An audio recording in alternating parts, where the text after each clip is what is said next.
नमस्कार दोस्तों, स्वागत है आप सभी का इजी नौकरी चैनल पर। दोस्तों आज हम बात करेंगे एनवायरनमेंट यानी कि पर्यावरण टॉप 50 क्वेश्चन, जो कि काफ़ी महत्वपूर्ण है और एग्ज़ाम में ये हमेशा पूछे जाते हैं। अगर ये आपने टॉप 50 कवर कर लिए तो आपका आधे से ज़्यादा टॉपिक इस वीडियो में कवर हो जाएगा। तो चलिए स्टार्ट कर लेते हैं। अगर ये वीडियो आपको पसंद आए तो वीडियो को लाइक कीजिएगा और इजी नौकरी चैनल को भी सब्सक्राइब कीजिएगा। चलिए पहले क्वेश्चन पर चलते हैं। पहला क्वेश्चन है फ्रेंड, वन संरक्षण अधिनियम कब बना? तो ये आमतौर पे एग्जाम में पूछा जाता है, सीधे मैचिंग में भी पूछ लिया जाता है। तो 1980 में आया था, ठीक है, याद कर लीजिए। क्वेश्चन नंबर 2 देख लेते हैं। किस वर्ष को पर्यावरणीय संकट माना जाता है? किस वृक्ष को? तो आमतौर पे एग्जाम में पूछा जाता है यूकेलिप्टस को। क्यों माना जाता है फ्रेंड्स? क्योंकि ये नाइट्रोजन की आपूर्ति करता है इसलिए, और आसपास के जितने भी वृक्ष होते हैं उनको बढ़ने नहीं देता। सारी नाइट्रोजन यूकेलिप्टस ही ले जाता है और बाकी जितने भी स्थानीय पौधे हैं उनको बढ़ने नहीं देता, वो मर जाते हैं, इसलिए इसे पर्यावरणीय संकट माना जाता है। अब पर्यावरण सुरक्षा अधिनियम की बात करें तो ये कब आया? ये एग्जाम में कई बार पूछा जाता है। तो फ्रेंड ये आया था 1986 में, ठीक है। डेट याद कर लीजिए, सन याद कर लीजिए, क्योंकि मैचिंग में पूछा जाता है। फोर्थ क्वेश्चन देख लेते हैं। जल संरक्षण और प्रदूषण अधिनियम कब आया? ये काफ़ी इंपॉर्टेंट क्वेश्चन है, एग्जाम में कई बार पूछा गया है। तो फ्रेंड्स ये कब आया? ये आया 1974 में, ठीक है, याद रखिएगा। अगला क्वेश्चन की मैं बात करूं, पर्यावरण की सुरक्षा मूल कर्तव्य है, इसका उल्लेख किस अनुच्छेद में किया गया है एवं संविधान के किस संशोधन के अंतर्गत जोड़ा गया है? ठीक है, दो क्वेश्चन कवर होंगे। पर्यावरण की सुरक्षा मूल कर्तव्य कौन सा है और किस संशोधन के द्वारा जोड़ा गया है? तो 51A, ठीक है, 51A में कह रखा है कि पर्यावरण की सुरक्षा मूल कर्तव्य है। ये किससे जोड़ा है? ये 42वें संविधान संशोधन द्वारा जोड़ा गया है, ठीक है। दो क्वेश्चन कवर हो गए, और 42वें संविधान संशोधन को ही मिनी कॉन्स्टिट्यूशन भी कहते हैं।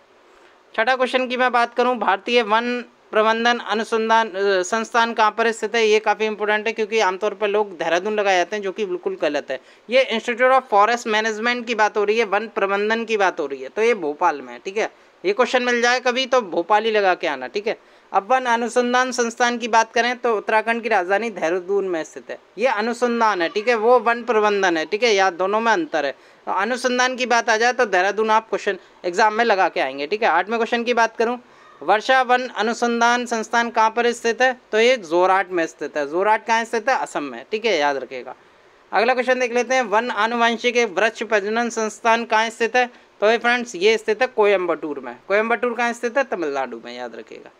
10वें क्वेश्चन की बात करूँ, वन उत्पादकता केंद्र कहाँ है? तो झारखंड की राजधानी रांची में स्थित है। 11वें क्वेश्चन की बात करूं, भारत की प्रथम वन नीति का निर्माण कब हुआ? ये एग्जाम में पूछा जाता है, क्योंकि प्रथम वन नीति कब आई थी भारत की? तो 1894 में आई थी, ठीक है, याद रखना। गिद्ध संरक्षण परियोजना लॉन्च की गई थी, कब लॉन्च की गई थी? 2006 में, ठीक है। 13वें क्वेश्चन की मैं बात करूं, गैंडा संरक्षण परियोजना भी चालू की गई थी 1987 में, याद रखिएगा। कछुआ संरक्षण परियोजना 1975 में आई थी, ठीक है। 15वें क्वेश्चन की बात करूँ, ये एग्जाम में बहुत बार पूछा जाता है, बाघ संरक्षण परियोजना कब आई थी? तो ये आई थी फ्रेंड 1973 में, याद रखेगा। एक हाथी परियोजना भी आई थी 1992 में, ठीक है, याद रखेगा। 1973 और हाथी परियोजना आई थी 1992 में। 16वां क्वेश्चन, केंद्रीय मरुक्षेत्र अनुसंधान संस्थान कहाँ स्थित है? राजस्थान में स्थित है, जोधपुर में, ठीक है। मॉन्ट्रियल प्रोटोकॉल किससे संबंधित है? तो फ्रेंड ये एग्जाम में बहुत बार पूछा जाता है, ओजोन परत से संबंधित है मॉन्ट्रियल प्रोटोकॉल। ये कब आया था? 1987 में, याद रखिएगा। 18वें क्वेश्चन की बात करूं, वियना जो कि ऑस्ट्रिया की राजधानी है, ये समझौता कब हुआ? ये 1985 में हुआ था। पृथ्वी शिखर सम्मेलन कब आयोजित हुआ? तो ये 1992 में आयोजित हुआ था, याद रखिएगा। 20वां क्वेश्चन, पृथ्वी शिखर सम्मेलन किस शहर में आयोजित किया गया? तो फ्रेंड ये किया गया था रियो डी जेनिरो में। ये कहाँ पर है? ब्राज़ील में, ठीक है, याद रखिएगा।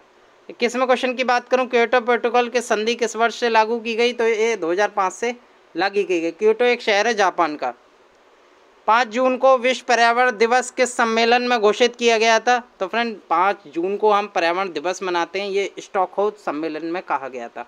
1972 में आयोजित हुआ था स्टॉक सम्मेलन, और इसमें ही कहा कि हर वर्ष 5 जून को पर्यावरण दिवस मनाया जाएगा। 23वां question, tiger man of India कैसे कहा जाता है? कैलाश साकला को टाइगर मैन ऑफ इंडिया कहा जाता है, इंपॉर्टेंट है। भारत में ग्रीन रेवोल्यूशन या हरित क्रांति के जनक कौन है? तो वो हैं डॉक्टर MS स्वामीनाथन, ठीक है, याद रखिएगा। 25वां क्वेश्चन, भारत में पारिस्थितिकी के जनक कौन है? तो वह है डॉक्टर रामदेव मिश्रा, याद रखिएगा। 26वां क्वेश्चन की मैं बात करूं, विश्व ओजोन दिवस कब मनाया जाता है? तो फ्रेंड ओजोन दिवस 16 सितंबर को मनाया जाता है, ठीक है। 1987 में फ्रेंड मॉन्ट्रियल प्रोटोकॉल जो हुई थी, कनाडा का शहर है मॉन्ट्रियल, और यहीं 16 सितंबर को ओजोन दिवस डेट रखी थी मनाए जाने की। वन्य जीव दिवस कब मनाया जाता है? 3 मार्च को मनाया जाता है, याद रखिएगा। 28वां क्वेश्चन, पृथ्वी दिवस कब मनाया जाता है? 22 अप्रैल को, ठीक है, याद रखिएगा। और जल दिवस कब मनाया जाता है? 22 मार्च को। दोनों एग्जाम में पूछे जाते हैं। 30वां क्वेश्चन, तंबाकू मुक्त दिवस कब मनाया जाता है? तो 31 मई को मनाया जाता है, मई के लास्ट वीक में, या मई के एक डेट निश्चित दे रखी है तंबाकू, 31 मई को। 31वां क्वेश्चन, पर्यावरण दिवस कब मनाया जाता है? तो 5 जून को मनाया जाता है। जनसंख्या दिवस, ये इंपॉर्टेंट है एग्जाम में, 11 जुलाई को मनाया जाता है, याद रखिएगा। पर्यावरण संरक्षण दिवस कब मनाया जाता है? तो ये 26 नवंबर को मनाया जाता है, ये बहुत कम स्टूडेंट को पता होगा। और पर्यावरण संरक्षण कब आया? 1986 में आया था, ठीक है, याद रखिएगा। राष्ट्रीय प्रदूषण रोकथाम दिवस कब मनाया जाता है? 2 दिसंबर को मनाया जाता है, ठीक है। 1 दिसंबर को एड्स दिवस होता है और 2 दिसंबर को राष्ट्रीय प्रदूषण रोकथाम दिवस मनाया जाता है। 35वां क्वेश्चन, भारत सरकार ने पर्यावरण संरक्षण अधिनियम कब लागू किया? 1986 में लागू किया था। 36वां क्वेश्चन, एक्स किरणों की खोज किसने की थी? तो ये विलियम रॉटिंगटन ने की थी। भारत में जो सर्वाधिक रेडियोधर्मी प्रदूषण है वो कहाँ पाया जाता है? तो यानी कि जो केरल में पाया जाता है, ठीक है, याद रखिएगा। 38वां, नाभिकीय विकिरण अवपात से बचने के लिए क्या खाया जाता है? तो फ्रेंड पोटेशियम आयोडाइड खाया जाता है नाभिकीय विकिरण अवताप से बचने के लिए, ठीक है, क्योंकि कुछ ऐसे तत्व होते हैं जो पानी खाने की वजह से हमारे शरीर के अंदर चले जाते हैं, और जो साइंटिस्ट होते हैं, जो डॉक्टर्स होते हैं, वो पोटेशियम आयोडाइड खाने की सलाह देते हैं हमें।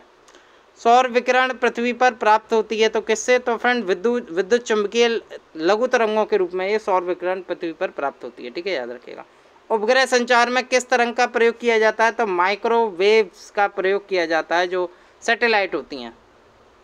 41वां क्वेश्चन, टीवी पर सारे में किन तरंगों का प्रयोग किया जाता है? यानी कि टीवी का प्रसार करने के लिए टीवी के जो वेव्स मिलती हैं वो रेडियो तरंगों का यूज किया जाता है, ठीक है। कोहरे के आर पार देखने में क्या सहायक करता है? तो अवरक विकिरण से आर पार देखने में मदद करती है कोहरे के, ठीक है। भारतीय वन सर्वेक्षण का मुख्यालय कहाँ है? तो उत्तराखंड की राजधानी देहरादून में स्थित है। भारत का पर्यावरण शिक्षा केंद्र कहाँ है? अहमदाबाद में, गुजरात में स्थित है, याद रखिएगा।